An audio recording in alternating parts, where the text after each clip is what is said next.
Hey guys, good evening. Welcome back po dito sa aking YouTube channel. Nandito na naman nga po ako, si Gandara, ang Collegiate Records ninyo na maghahatid ng latest update and fresh happenings about TVJ and Digital Records. And for tonight's video, ang pag-uusapan nga po natin ayan, base po sa ating na headline patungkol po kay Paulo Contis na kung saan ay nagbigay ng kanyang reaksyon about po dito sa pagkakapanalo ng TVJ sa titulong Itbulaga. But before that, if you haven't subscribed yet to my YouTube channel, don't forget to click the subscribe button and notification bell para maging updated po kayo at una sa mga nilalabas nating balita. At eto na nga.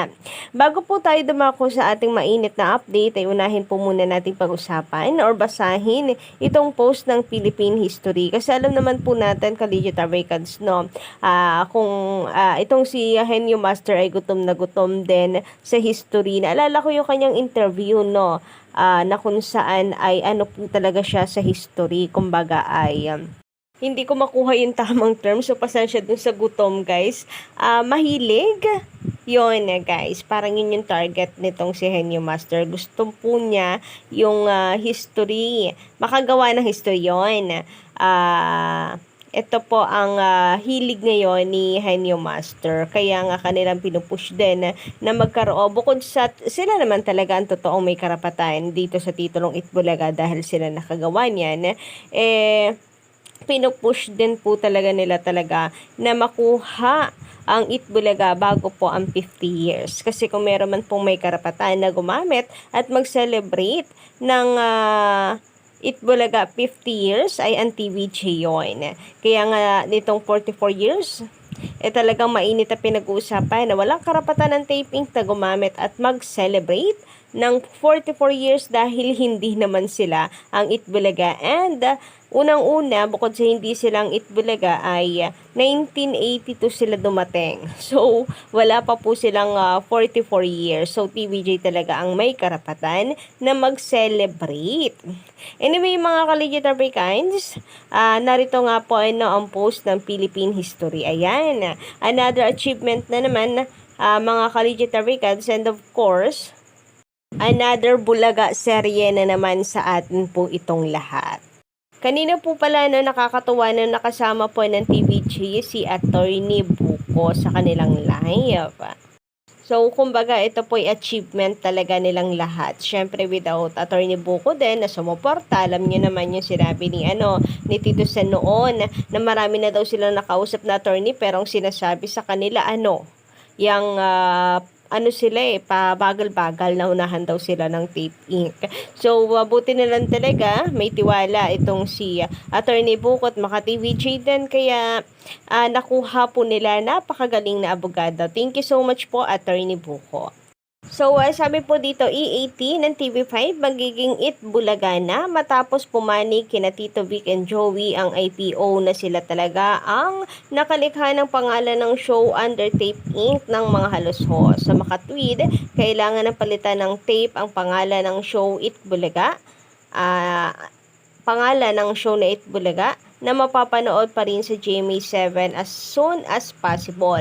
Nagsimula ang sigalot sa pagitan ng tape at TVJ matapos planong tanggalin ng tape ang tatlong veteranong host ng show at gawing main host sina Alan K. Wally Bayola at Jose Manalo.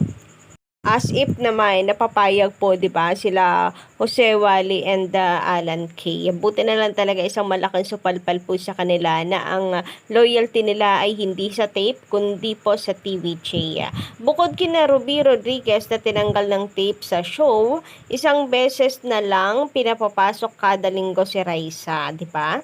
Tatanggalin din si Maine Mendoza at iba pang host ng show na hindi nagustuhan nila, kaya't lahat sila nag-resign, lumipat sa TV5. 'Di ba isang Maine Mendoza, guys, tatanggalin nila. Isang big asset po ng Itbulaga, ng TVJ, guys. Napakagaling, underrated po itong si Maine Mendoza. Kahit saan mo siya ilagay, mabentang mabenta.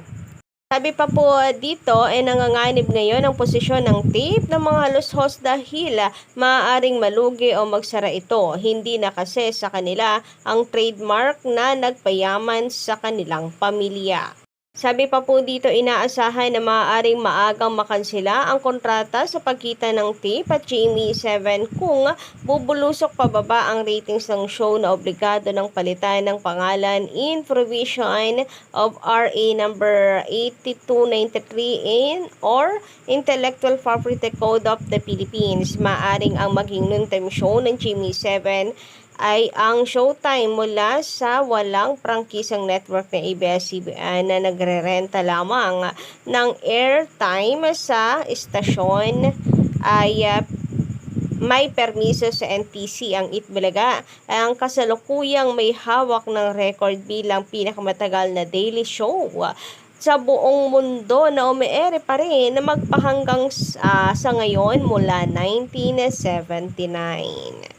So, yun lang. Kapag pati po GMA7 ay mawalan po ng ganas sa kanila dahil usap-usapan po sa social media talaga na bubulusok po ito pababa. And kapag nangyari yun, baka sakali, baka po ang pumalit dito sa taping ay ang GMA tuloy. ang showtime na kung saan alam naman po natin na malakas. And pag nangyari yun, okay lang po sa atin. Tomas man, ratings ng showtime dito sa GMA7, wala po tayong pakialam basta nasa TVJ ng Itbulaga at wala na po ang taping sa noontime show.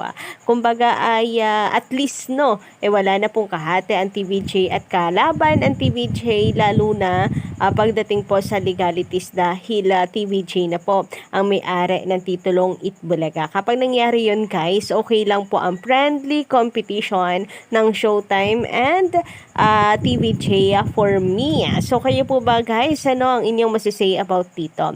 And naniniwala din po ba kayo na maaaring mangyari yon na bibitawan ng GMA7 at hindi na paparinyuhin pa ng kontrata ang Tape Inc. kapag tuluyang bumulusok po ito pababa guys? Kasi at the end of the day, black timer lang po sila. So kung ang ratings po ay bumaba sa Itbulaga, ang damay lang po, kumbaga ang dihado lamang po dito ay Tape Inc. talaga. Kasi lugi or hindi, ka-OG, ay panalo pa rin ang GMA7 kasi magbabayad at magbabayad pa rin naman at hindi maapektuhan ang GMA7.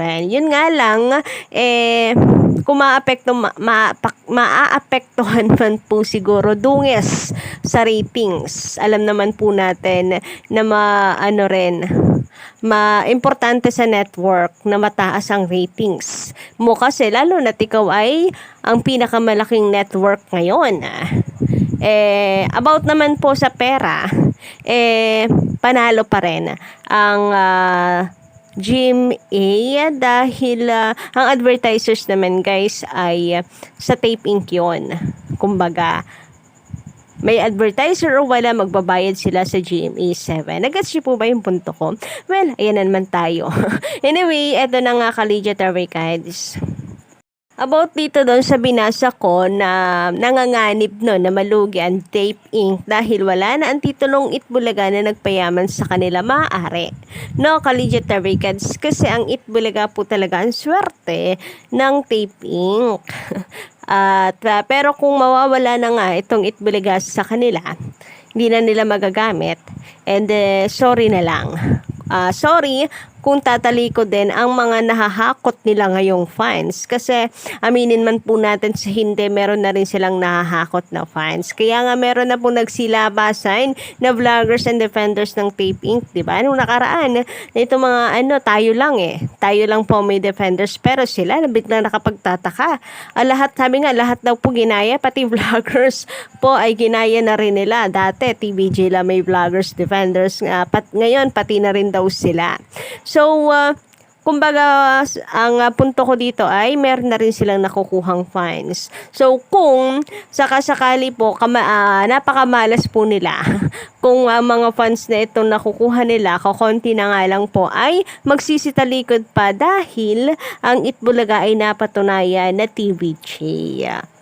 Samantala, pag-usapan naman po natin ang patungkol po dito kay Paulo Contis na kung saan kalat na nga po ngayon sa social media ang kanyang ibinahaging reaction di umano. Hinggil po dito kasi talagang inaabangan din po ng marami ang magiging reaksyon nila. Malamang po kasi magbibigay po sila ng reaksyon.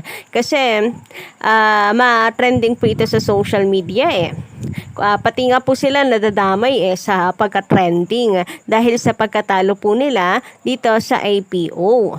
Pero ayun nga, kagaya na sinabi ko sa inyo kagabi, nako, ay makikipagmatigasan po ang mga yan. Malamang sabi nga po ni Attorney Buko, inaasahan po nila ang pag-aapela ng Tape Inc. Pero wala naman pong wala naman pong kaso sa atin kahit magbigay pa sila ng reaction dahil malamang po ay talagang normal naman po na magre-react po sila dahil sila yung mga bagong host. And ano pa ba ang aasahan po natin sa reaction nila? Di ayon, sasabihin po nila na hindi pa tapos ang laban. Mahaba pa ang laban. Pero at least, 'di ba, TVJ wins. Kahit pa po na-renew nila nung nakaraan ng ang registration sa IPO, baliwala naman po siya ngayon. So, kayo po ba, speaking of opinion or reaction, ano pong inyong masisay about dito? Pa-comment lang po sa baba and don't forget to click the subscribe button and notification bell for more updates.